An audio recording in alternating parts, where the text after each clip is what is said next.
What's up everyone, Zero here, welcome back to the channel. I normally like to post like a day 1, day 2, day 3 update. I did have to take Saturday off just for some personal stuff, but this league has been so much fun that I've just been playing. I'm going to make an update to my league starter here momentarily, so probably later tonight I'll have that video out. So I apologize if you guys were following along with the league starter. I collaborated with Baron.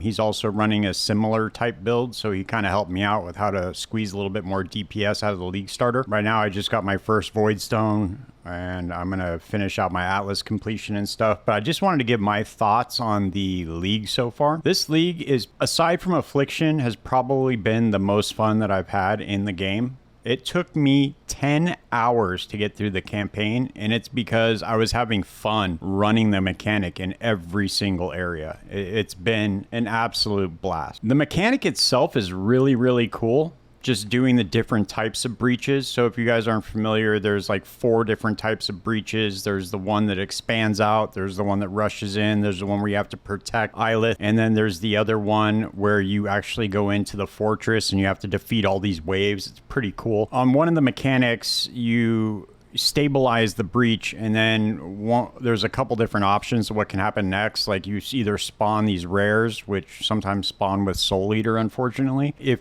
Vroon spawns, he's one of the breach bosses, he gives you your second graft slot. These things are absolutely busted, and not just because of the skills that they give.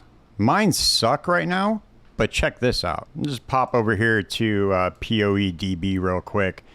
And let's just take the freezing toll graft, for instance, and it'll show us what modifiers can actually roll on these things. Look at this. Non-vol, strike an additional nearby enemy. Percent increased dex. Chance to gain frenzy charge. Chance to gain power charge. Crypt multi. Pop over here to the one that I'm wearing, which is the Molten Zoph graft. And you have fire penetration, percent increased armor, percent increased strength, percent increased area of effect, chance to ignite, damaging ailments deal damage faster. Like there's just, and you can wear 2 of these things, mind you, and those do stack. So I think that a lot of people are either not aware of this. I haven't really seen very many people talking about this, but these modifiers on the grafts themselves are absolutely busted. So that brings me to my next part of the mechanic that I really, really enjoy, which is this Genesis tree. Mine's obviously not complete yet, but this tree is basically a money printer. You obviously have the equipment right here. You have the unique item tree. You have the mysterious tree, which is where you get the currency to craft the grafts. Just to show you real quick, I have enough graft blood. So let's just craft right here. Just to give you guys an example, I will use the mysterious tree right now. I have kind of a low level womb gift. Let's just see what it gives us. So yeah, so we got superior rain of arrows. So I see this a lot. These drop a lot out of this tree. You can get 2120 gems. You can get 2023 gems out of here. You get stacked decks. You can get currency to craft the grafts themselves, which is super, super OP. Those modifiers are absolutely busted on the grafts. But other than that, I mean, you can craft the grafts here and you can get, you know, increased rarity, modifier tier rating, get chance to birth an additional graft, and then you can choose the type of grafts that you want. I was doing these Zoph grafts because I was trying to get this one right here, which is Heart of Flame. This is essentially a free molten shell that's super OP.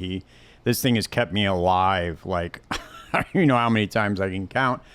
I have this one on here for the elemental ailments because I took off my purity of elements and I have not solved my elemental ailments yet, but there's a caveat. I'm going to be changing these out. Obviously, I want to get dot multi. I want to get damage over time deals damage faster. So yeah, my thoughts so far on the league. Oh yeah, the other thing you can get here is you can get these hive brain glands, and this is how you get the Breach Lord's Hive. And this dropped from the mysterious part of the Genesis tree.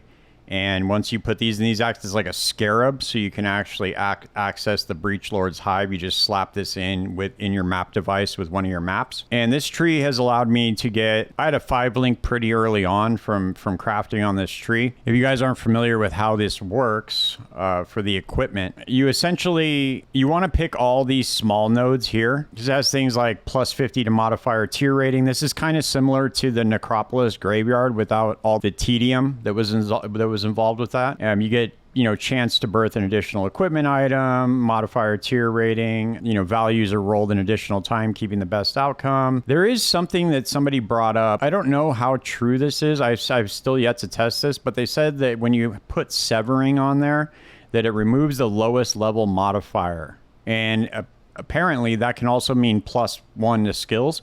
So if you're trying to get like a scepter or a wand with like plus to skills, you might not want to pick severing. I'm not sure if that's accurate or not, so don't quote me, but that's just kind of what I was reading. But other than that, like my unique tree, I'm just going for belts. I think a lot of people are doing that, just trying to birth a mage blood, which probably won't happen, but got to play to win. And then you have the currency tree right here, and this, just gives full stacks of, has a chance to give you a full stack of currency. So that can be divine orbs. I'm sure there's going to be somebody that drops a mirror out of here eventually. So yeah, all in all, this league has been a huge W so far, and I'm excited. I will post an update to my league starter. So if you guys have been following along, I will get that out tonight for you. I'm still finishing out my Atlas completion. I haven't had enough time to play, to be honest, but I'm getting there. So stay tuned, guys. I'll see you in the next one. Peace.